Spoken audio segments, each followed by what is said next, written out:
अब चाहिँ हामी यो अरिङ्गललाई पोल्दैछौँ। दिउँसैमा सानो धैरीको बुट्टामा रहेछ। अब यसलाई चाहिँ अलि ठुलो आगो बनाएर पोल्दा अलि डेन्जर हुँदैन।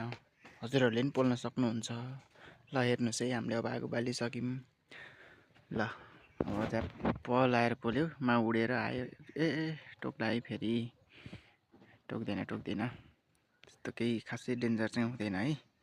अलि बुट्टामा भपारो यो चाहिँ भुइँमै थियो, डेन्जर अलि छैन। किनभने अलि सतर्क चाहिँ हुनुपर्छ है। बुट्टामा भयो त यसले त मार्छ नि होइन, ज्यानै लिन्छ मान्छेहरूको। तर यो चाहिँ रातो अरिङ्गाल हो। हजुर एकदम सजिलो माछा। तपाईँहरूले पनि पोल्दाखेरि एकदम सुरक्षित साथ पोल्नु होला। रातो अरिङ्गालमा त खासै डेन्जर हुँदैन, कालो अरिङ्गालमा चाहिँ एकदम डेन्जर हुन्छ।